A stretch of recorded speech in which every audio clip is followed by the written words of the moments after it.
You're here. So happy to have you here today, whether it's your first time or your 500th time. It's great to have everybody here. We embrace all faiths, cultures, orientations, gender identifications. We welcome all and embrace all. So glad to have you here on this beautiful day. So we'd like to start out with music with Bodhi. Let's welcome Bodhi. Oh.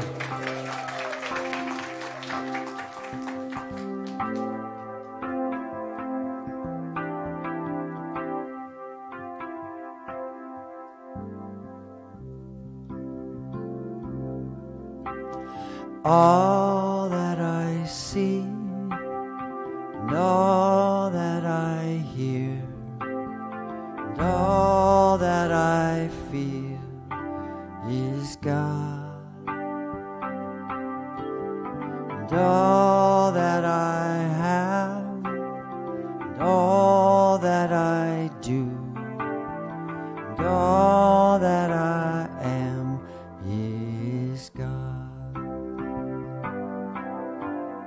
All that I see, all that I hear, all that I feel is God. And all that I have, and all that I do, all that I am is God. Let's get it this time. All that I see, and all that I hear, all that I feel is God. And all that I have, all that I do, all that I am is God. All that I am is God. All that I am is God.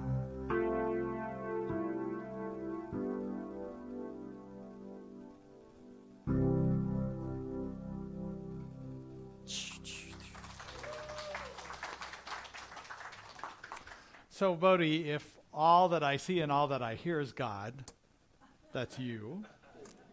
And all that I see is God, that's all of you, and all of everything. Beautiful, beautiful affirmation this morning. Thank you for starting that out with us. So, it's a beautiful day. We also like to begin with our vision and mission, which is all God too. So as you look on the screen, whether you're online or here in the sanctuary, read with me. We are an inclusive community for spiritual growth and compassionate action. And our mission statement, we are co-creating a world that works for everyone by living intentionally, loving unconditionally, and seeing God in all people and all faiths. A great affirmation for us today, and another affirmation of God being here and always here. So thank you for being here as God, and thank you for affirming that as well. So before we get to our sacred part of our service, I just want to give a few announcements. And the one I know you've been hearing, like a preacher, been talking about it every week, and that's this Saturday is our Sip and Savor. This is our biggest fundraiser of the year. It's a big event. We're so excited about it. We're celebrating compassion by giving awards to people who've done compassionate action in the Napa Valley, including our own Harrison Usboom, who will be receiving a Lifetime Achievement Award. And I don't know about you, but I can't go anywhere in Napa and people not know who he is. So it's wonderful to be celebrating all that you've done for this community and the larger community. So which sends ripples out into the world. So thank you. And above all, we, as a way to participate in this benefits our efforts to promote peace, compassion, inclusion, equality in our community and in the bigger community. And we appreciate your participation in this. This is actually about 10% of our total budget. So it's a big fundraiser. And what we ask of you is to come. You know, we can't have an event without people, so to buy tickets, volunteer if you can, and participate in the auction. We have, I don't know, like 120 items in this auction. And this year we've done it a little differently because we wanted some items that are a little lower priced items that anybody could bid on. So some start as low as $10 in the silent auction, but some start at $300 too. But the things that start at $300 are worth $800. So what we start is usually a price of about a third of what the actual value is. And you can always bid above the actual value too if you so want. But this includes beautiful art that we have, some photography and hand painted drawings and different technology. We have different kinds of alcohol, wine and tequila, believe it or not, in this auction.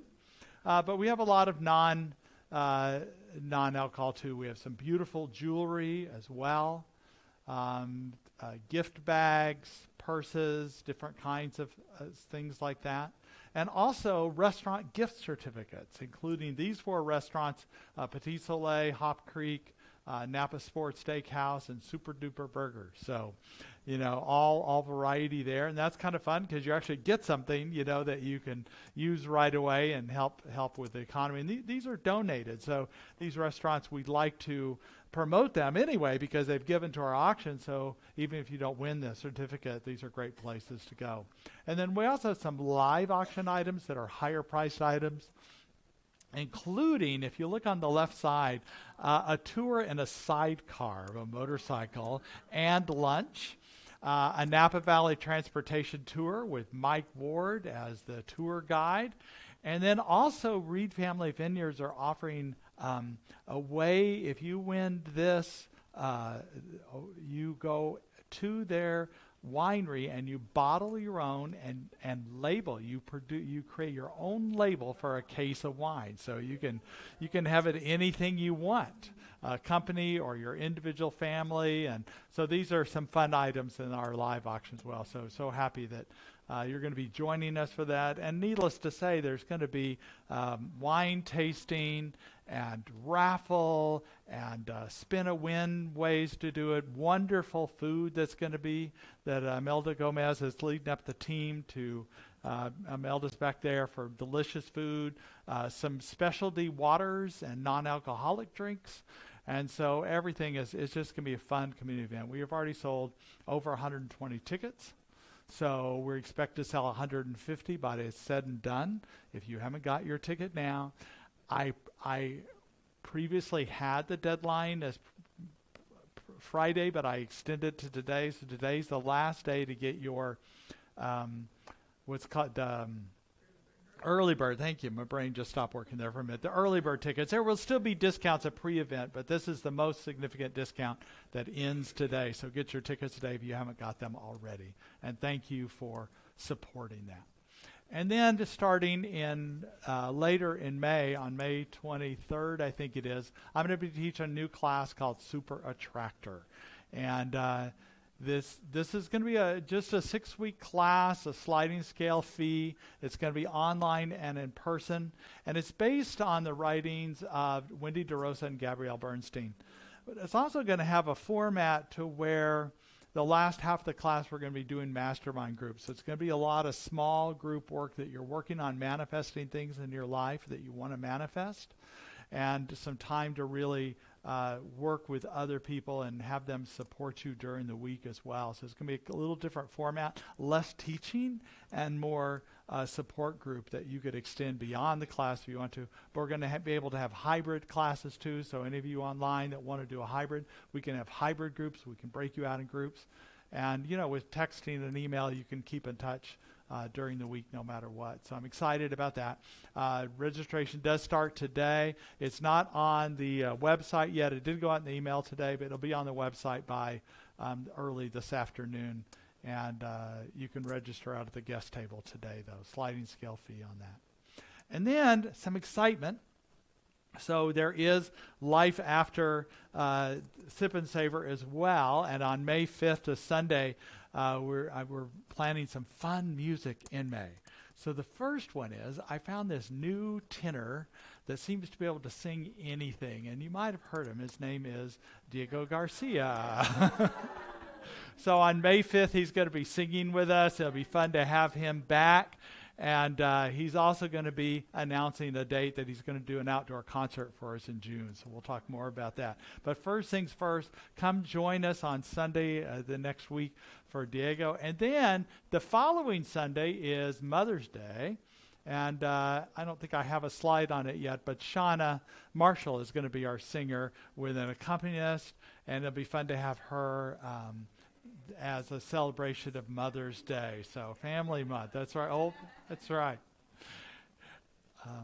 And then we also have continuing meditation on Wednesday nights that's open at 6 p.m. It's really a nice way to kind of bring your evening down in a place of gratitude and peace if you're able to make it right here in the sanctuary. Please know that the practitioners and I are available for prayer. Either after this service, the practitioners will be here to pray with you in just a private affirmative prayer. There's prayer requests out in the lobby and prayer requests that are available online as well. So it is our privilege and honor to be able to pray for you, and we enjoy doing that. So please give us the opportunity for us to pray, and also just a request of prayer often opens you up toward changes and shifts in your life. So we appreciate that. And now we'll begin the sacred part of our service.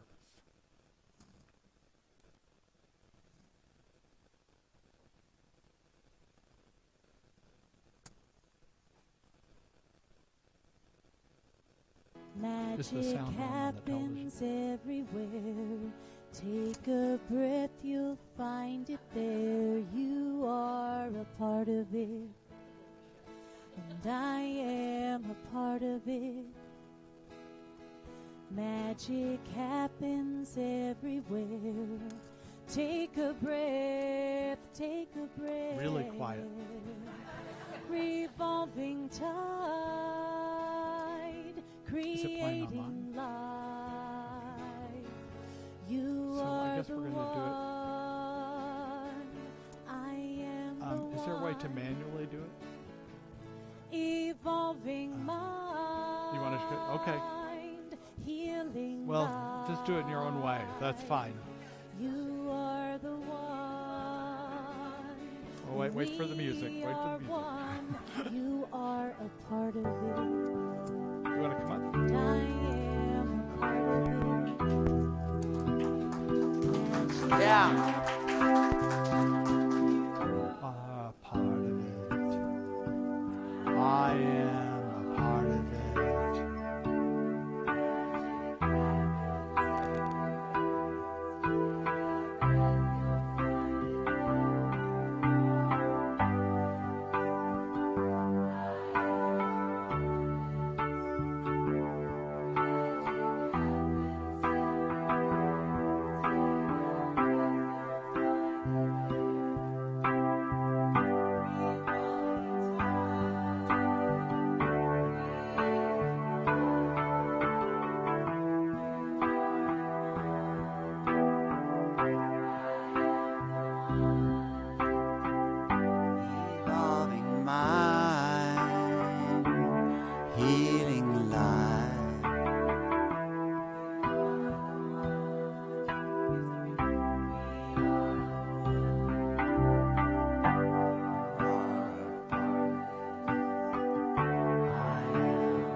Good morning.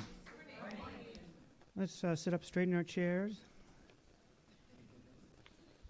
Close your eyes. Take a deep breath in and out. In and out. We just release all the distracting thoughts. Focus our minds here and now. Keeping our minds focused and not drifting.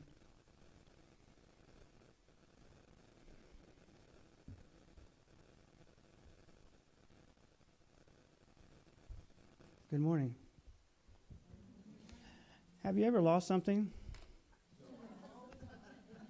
Like your car keys, or your wallet, or, God forbid, your wedding ring? What do you do when you've lost it? You search high and low, in the refrigerator even, because it may have fallen out when you grabbed the pickles, or under your bed, or in your car. You look everywhere for it.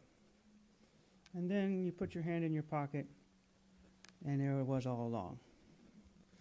That's kind of like what manifestation is like.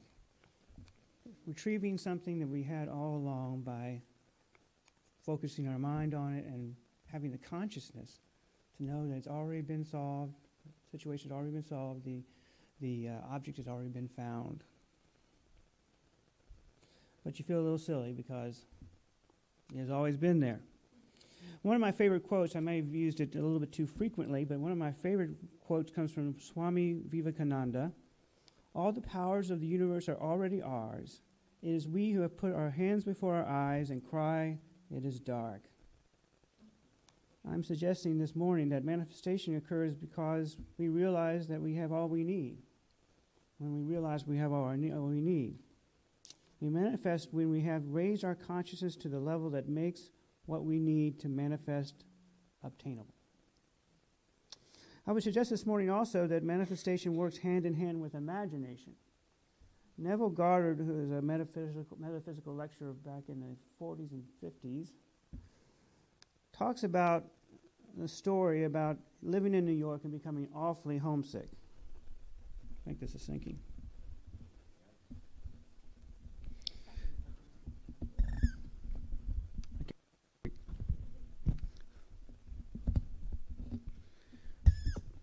Thank you, sir.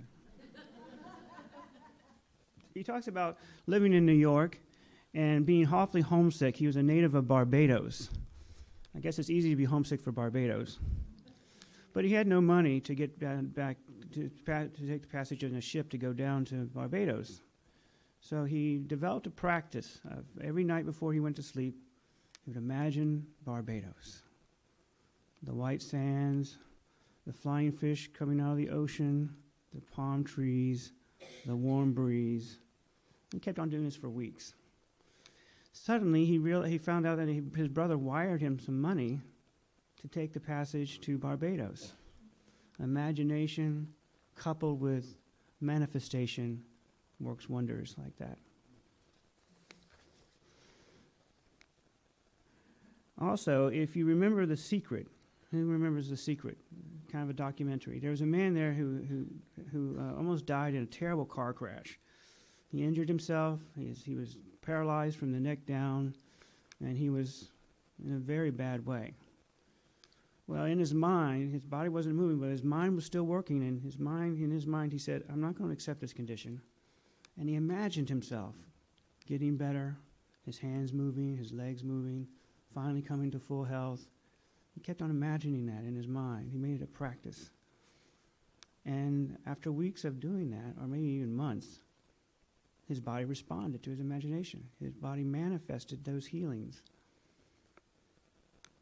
Imagination works hand in hand with manifestation. As for me, I've made it a practice to imagine my future self. I imagine myself looking older, speaking wiser, and at the peak of health. I'm standing tall, straight, and still. I talk to my older self to get comfort and advice. He tells me everything's going to be all right. Most importantly, he tells me that I already have all that I need. May I develop the consciousness to manifest all that I have imagined and much more. Thank you.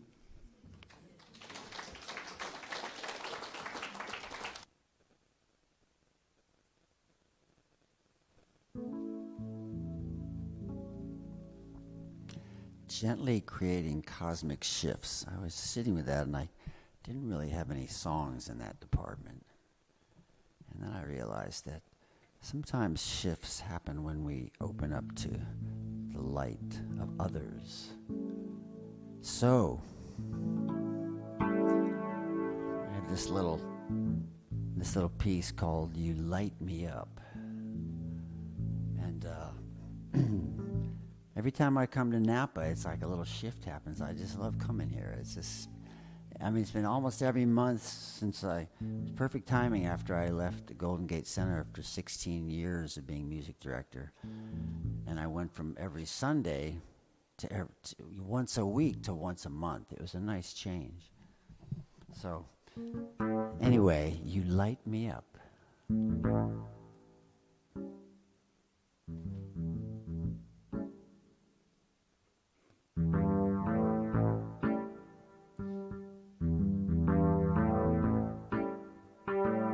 When I see you smile, it lights me up. Hear you laugh, fills my cup, and all my darkness melts away. Feel my fear,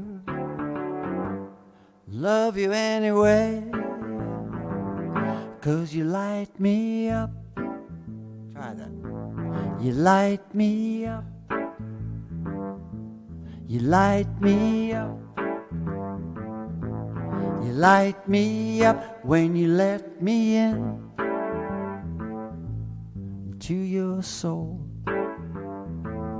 Opens up my heart till it overflows. All my darkness melts away. Feel my fear, love you anyway, 'cause you light me up. You light me up. You light me up. You light me up like a sunset sky on a winter's day. You warm me up in a magic way, and all my darkness melts away. I feel my fear, love you anyway, 'cause you light me up. You light me up. I like that, Georgia. You light me up. You light me up. You light me up.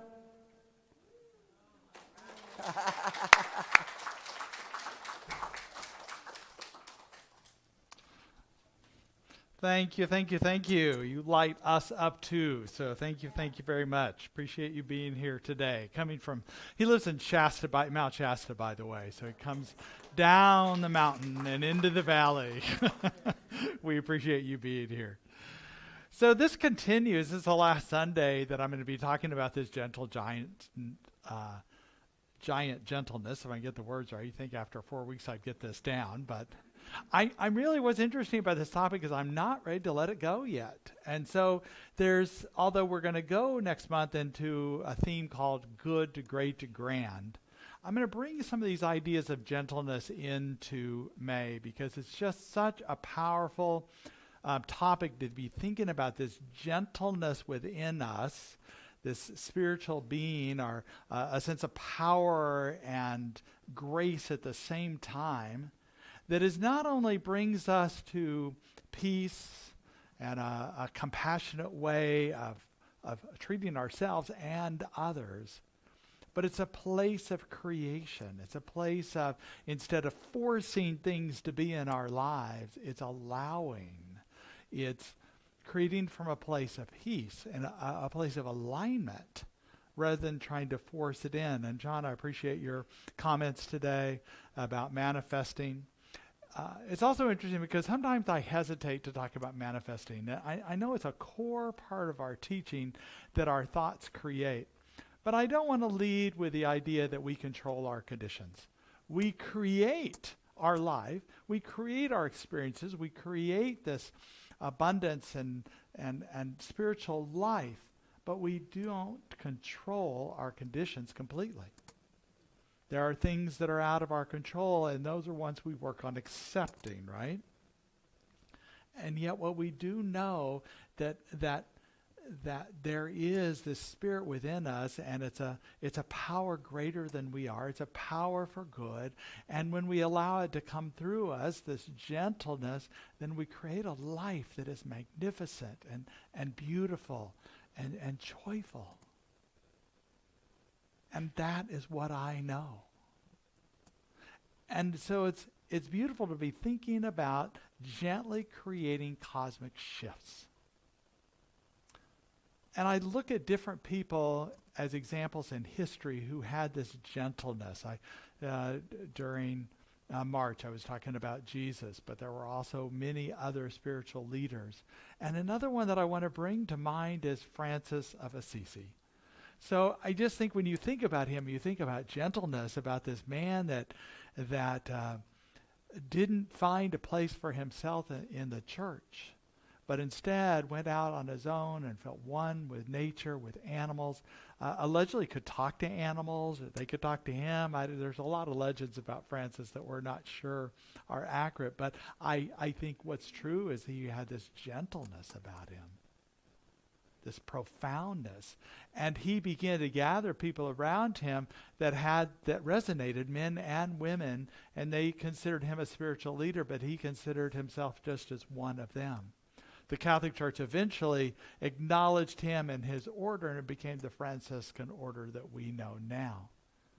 But he wasn't there to try and figure out how to harmonize with the church. It was about harmony with spirit.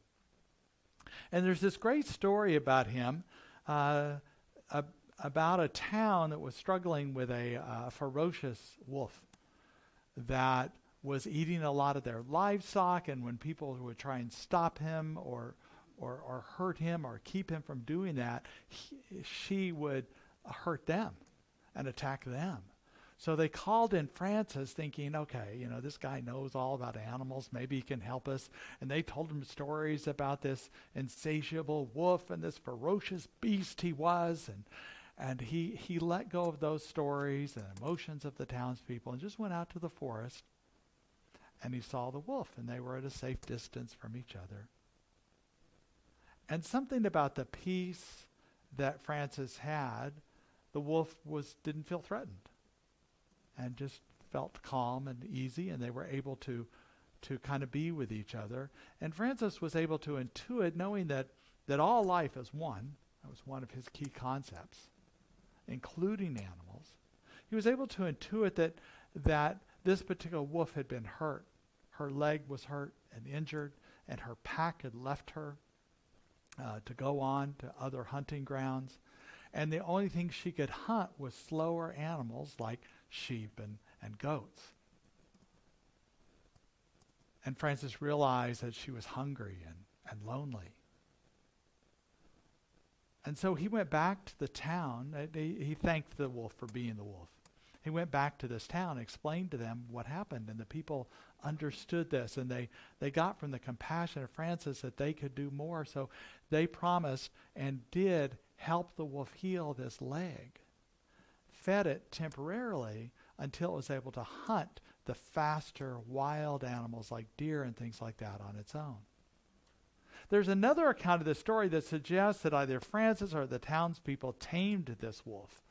What I know about Francis is that's not what he would want, because he respected the wildness of the wilderness, of animals and who they really were in their divine expression. So I tend to believe this count that I read about how he understood, he had compassion, he had empathy for this animal, and he taught the people of this village how to have that empathy, and that they allowed this healing to happen so this animal could go back, this wolf could go back being this divine expression that they are and that we are. And I love this story because that is so true for us, that sometimes we need some time to heal. Sometimes we need some space. And sometimes we're helping others. We don't want to do things for them. We want to give them the space to do that. But also this gentleness that's inside of us, that if we can come from this, if we align from this, we can listen to others, we can gain empathy, we can gain compassion, we can gain understanding, we can align with them. We let go of our judgments about them, about what we thought about them, maybe a story we heard about them, or a story we're making up about them. Let go of the emotions and are just in this place of acceptance of who we are to each other. That often we might be hungry or lonely or lost or in need of healing, hurting in some way. And so we acknowledge this, and how we treat others is important. And how we treat ourselves is important too, with this compassion, this gentleness that we can do. A care, a concern for that. If you remember me talking, and Laura Keller as well, about Riane Eisler, that's part of the study group she's reading right now, the author of the study group. And Riane Eisler, I really am profoundly touched by her words about the damage the dominator model has done in this world on all races, cultures, genders, LGBTQI community, because it's a model that suggests that there's some people that are superior to others, and it's okay to oppress and suppress others to keep them in their place or to keep the power in the hands of a few people. But it's not a sustainable model on this planet, either for its people, its animals, or the earth itself, because we use up all the resources that are here. Instead, she suggests a partnership model where we share in resources, we do what works for everyone. Why I bring it up today is what's interesting about this idea of a suppressive, oppressive dominator is that most of us, and I might even say all of us, have internalized this kind of critic within ourselves. And we suppress, oppress aspects of ourselves. And we can be aware of this. We can notice that when we do that, because we want to allow our wildness, our natural divine expression to come out like the wolf in the story that Francis brought out. But sometimes we don't want to do that because we think we might be judged or wrong. And in truth, our best relationships, our authentic relationships, are the ones that nurture us, not the ones out of a smallness of our being. And so it's important for us to notice when this critic has control, because we don't necessarily want to tame it. We just notice it and don't give it the power that it deserves, because it doesn't have our highest and best in mind. It wants us to keep us small and controllable. And I think sometimes our spiritual practices can be this way too, that we don't take the time to heal, that we don't take the time to listen to ourselves, to feel and heal. Our conscious leadership commitment this month is about feelings all the way through. All the way through. In other words, be willing to feel those feelings, to grieve what is sad, to be angry about what there is to be angry about, and to be joyful and happy and content, and all of those feelings.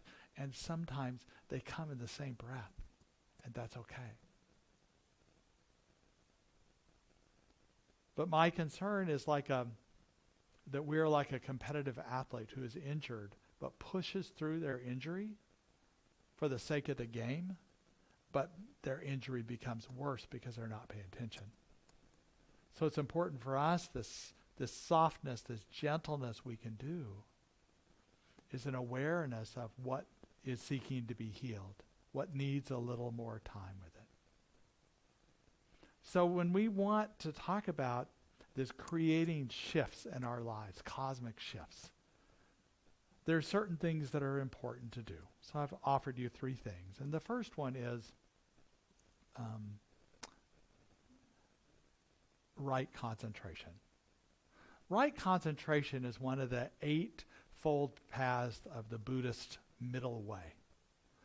And it's an ethical and spiritual code that if you follow it, you'll lessen your suffering in your life. Think of it like a Buddhist 10 Commandments in a way. But it goes a lot further for me because it's more of a spiritual guide rather than, the basic things about not killing people and not stealing. It goes beyond that. The other ones are right view, right resolve, right speech, right action, right livelihood, right effort, right mindfulness, and then, of course, today, right concentration. And right meaning not compared to wrong, but a way of divine order, divine action in our lives. Often we say right action or right order, and it's not that there's anything wrong because we don't believe in sin here. We believe sin is just in the old way it was considered missing the mark, an archery term. So sometimes we miss the mark, and we can just align and re-choose in that way. But if we ignore the body, then we're not allowing this healing to happen. So with the right concentration, we have a mindfulness, an awareness. We have a strong intention, but we're paying attention to what gets our attention, to distractions we might have.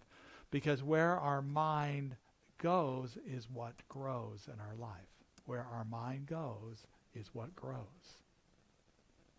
So we pay attention, and sometimes we redirect ourselves. This new class that I'm going to be teaching that starts on the 23rd is based in both Wendy DeRosa that I've talked about before, but also Gabrielle Bernstein, which I've talked about before. She's just an amazing, articulate teacher, and I really enjoy her work.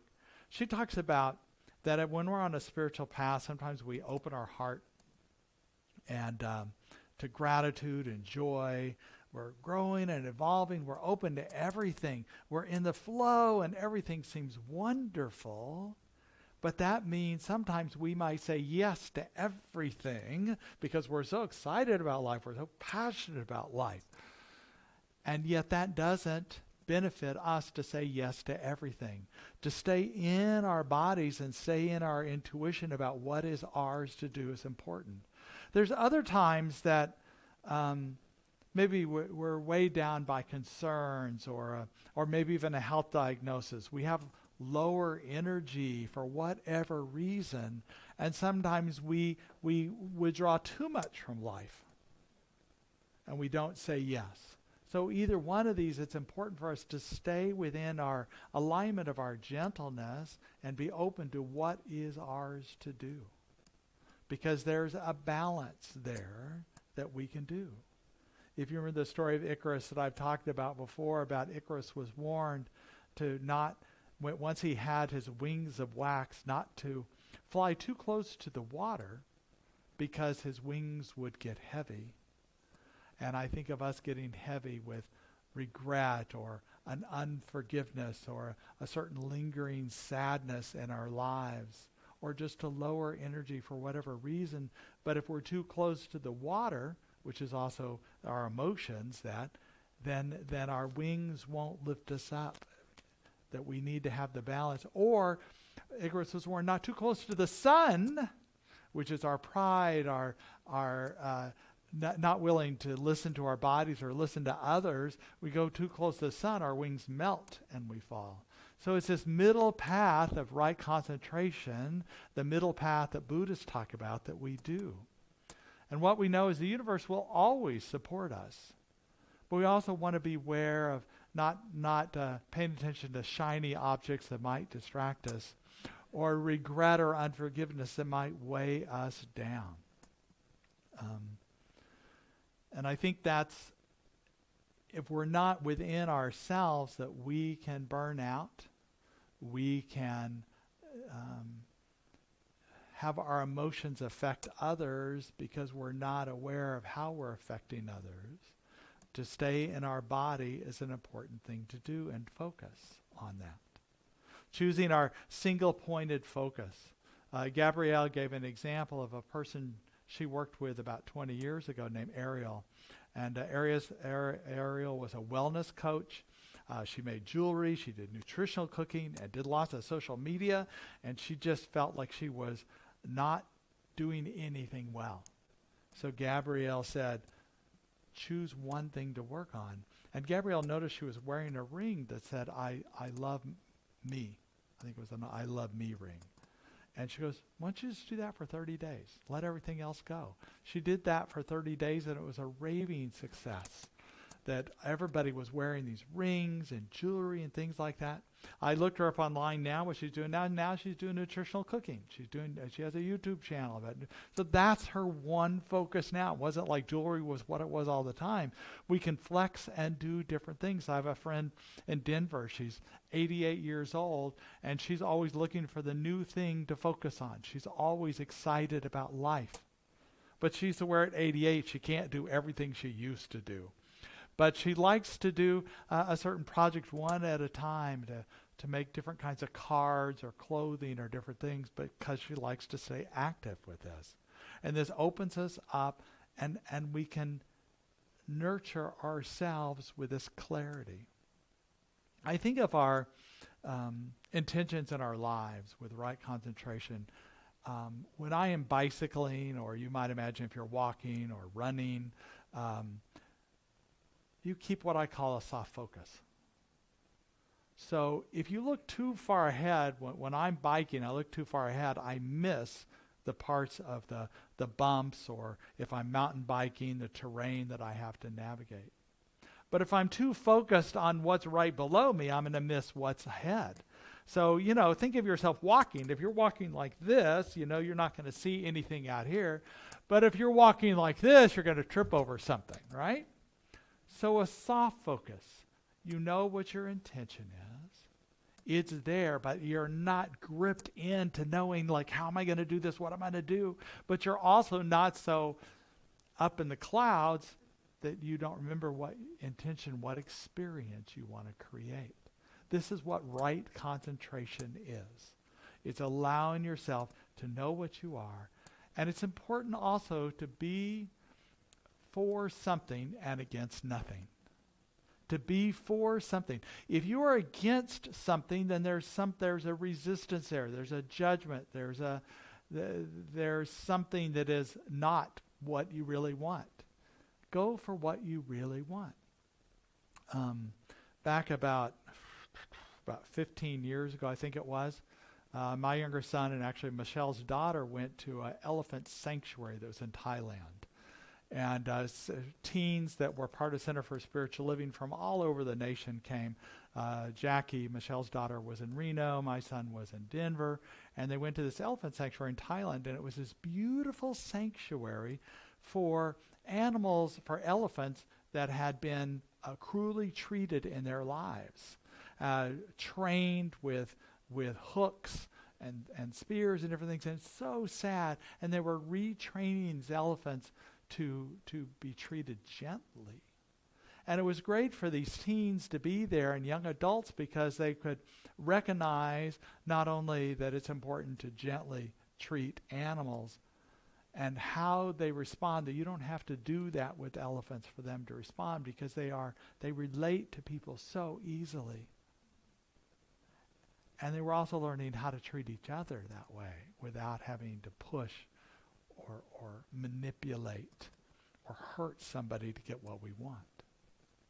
So it's this, and for so many people, this is just a powerful thing. This idea of nonviolence, of creativity and power that we can do from within, from a gentleness. So much of religious morals are based in fear. Instead, at this center, we base ours on more of a liberation theology that's based in love and inner peace. And that's what we want to align with. We know that currently on our college campuses right now across the nation, there are a lot of pro-Palestinian protests.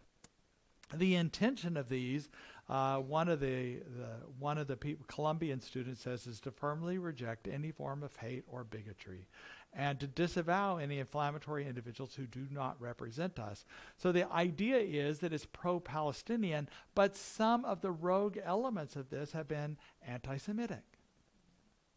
And that's something that's against. And you notice when somebody starts being anti-Semitic or talking about violence, there's a lot of protests. And guess what gets in the news? That part of it. They don't talk about what the core beliefs of these people are, is they don't want universities to support any investments in anything that supports Israel, because that's supporting what they think is the violence in Gaza that needs to stop. Now, that may sound like against something there, but it's pro-Palestinian is the core part of it. It's like being against, being for gun control. You're not for the control, you're for safety. So focus on what you're for. And some of the major movements and their civil rights, gay rights, women's rights, Black Lives Matters, the protest against the Dakota Access Pipeline and Standing Rock Indian Reservation. These were all nonviolent, and that may sound like we're against them, you're against violence, but it's for peace, it's for love, it's for equal rights, for freedom of the water, and us to enjoy this land and this environment. So it's for something. So to continue in your own personal life being for something. For something. And the final thing about today is to align with the divine. Gabrielle Bernstein says that when you live and act from a place of spiritual alignment, you can trust that everything is working out for you, even if you don't know when or how it will happen. And this is the beauty of it. This is that soft focus I'm talking about when we can know what experience we want, and we align with the divine within, with our gentle power that's within. We don't need to know when or how it will happen. We don't even really need to know what it is. We're looking for an experience of peace and joy and love that opens us up. And we know when we are spiritually aligned, the universe supports us. It opens us up to a greater way of living, a greater way of life. 500 years ago, everybody thought the earth was flat. Some people still do, perhaps. But this is just 500 years ago that was. And there is so much we don't know now that is just evolving in our lives that we don't know. I promise you, if you take a ship into the ocean, if you kept going, you're kind of come around to the other side. I know somebody in our community did that. Lori Hart took a sailing ship around the world. She said it's really round. It really comes back around. The universe comes around in our lives too, always. The universe is always there to support us. We will not go off the edge. We will not fall off. We will not be forgotten. Spirit is always there with us. So we align with this gentle power within us. We know it is a power for good in the universe. And we can allow it to come through us. Not forcing it, not making it happen, allowing it to happen, allowing the healing and the shifts to happen. Albert Einstein talks about we need a greater consciousness to create new realities in our lives. So we need to allow this consciousness to build so we can experience, so we have the mental equivalent, the consciousness equivalence of what we want to create. So I just invite you to be part of this in your own life and in this community. And what we're creating here is cosmic shifts individually and cosmic shifts universally.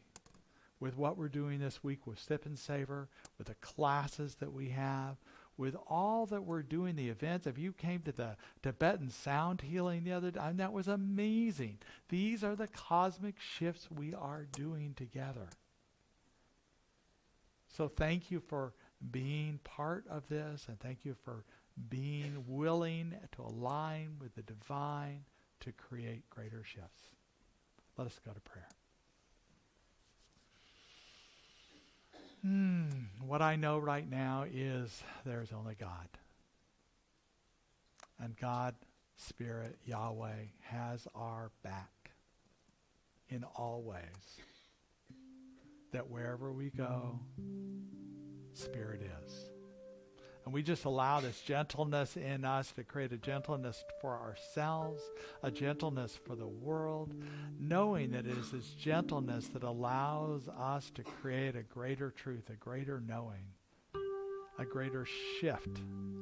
That which we're seeking, a better health, better prosperity, better relationships, we know it is an evolution happening in our life that is creating this love and delight in all ways. And for this we're so grateful for as we release this word into the law, knowing it is so, and so it is.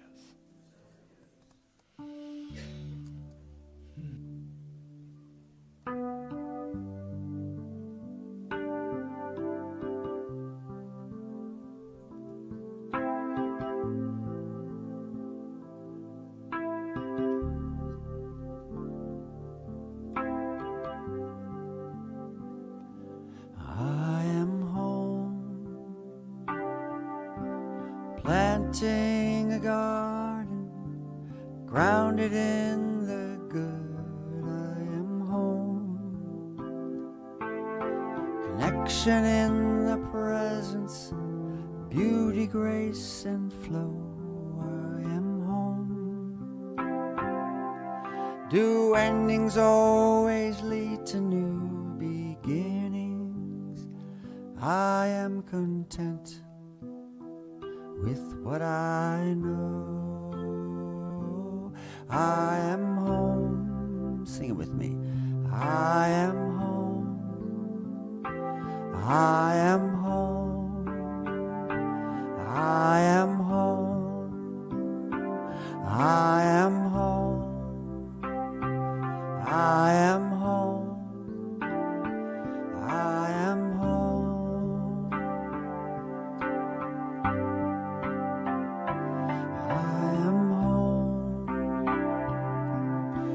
Planting a garden, grounded in the good, I am home. Connection in this presence, beauty, grace, and flow, I am home. Do endings always lead to new beginnings? I am content what I know.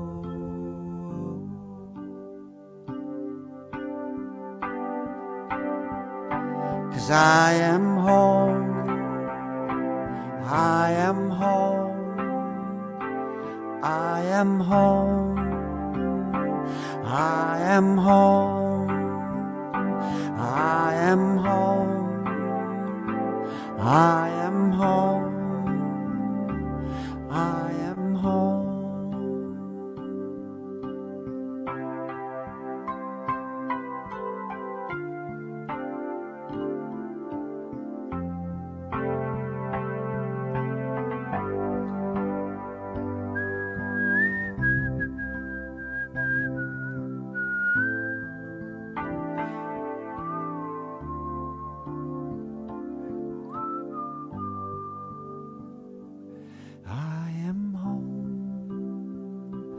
I am home.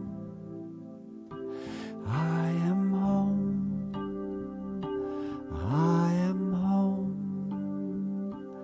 I am home.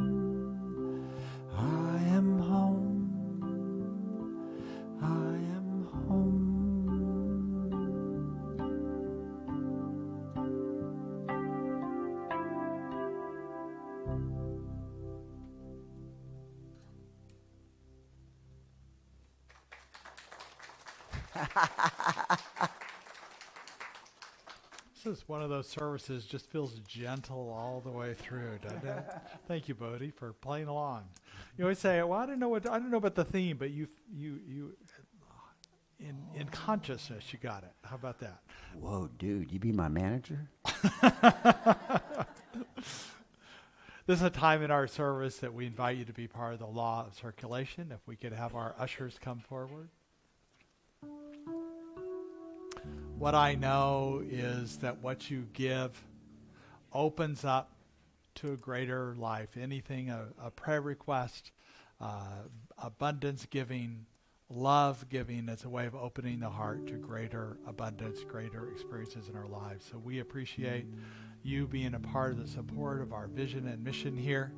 As part of the Sip and Savor, as part of your regular donations, whether you've given them previously or today, or another time, we so appreciate it. So if you could take a representation of that and bring it to your heart and repeat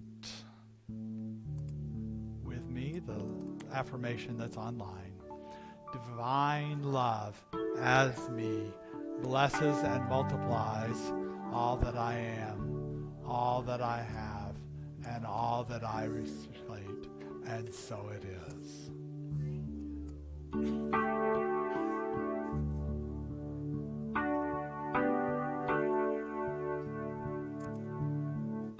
That I am, I offer at the altar of love, and all that I am, I offer at the altar of love, in sweet surrender. In sweet surrender,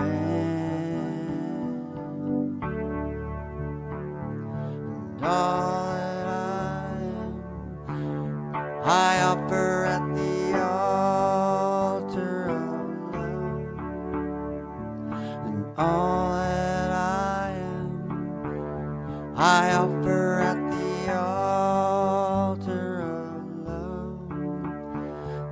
sweet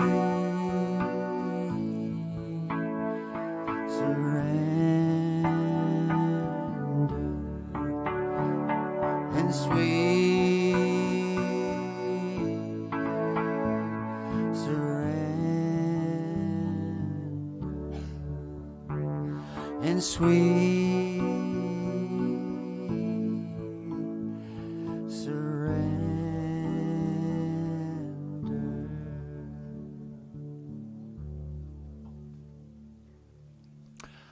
That's a lovely song. I think we need to move that one for before meditation. That's just a gorgeous song. It's beautiful. Did you ever find out the writer? I will find out for you. Okay, when I you get think back it's to not this Ananda. Ananda. Well, they made it famous, but They made it famous. Okay. This is a time in our service when we recognize anybody who might be here for the first time. We always appreciate new guests trying us out because I know this is a new community to you, and we honor and appreciate you. So if you're willing to raise your hand to be acknowledged, we have a gift for you. So we have a couple here.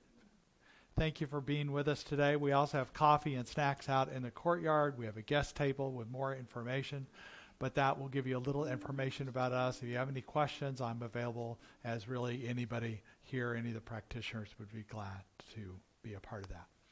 Let's welcome our children in.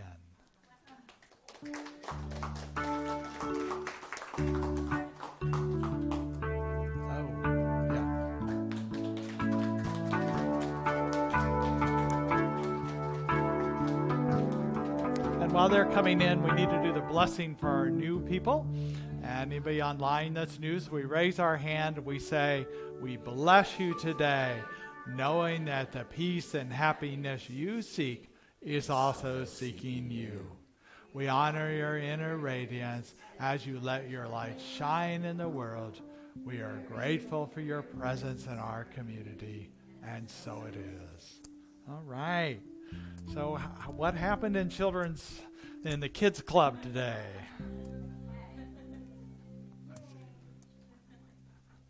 Boy, this is wound around 100. Here we go. Okay, so today we had fun. We played a little bit of charades, and we're going to do that with you so that you can guess what we learned today. So can you guys show them? What are we going to do?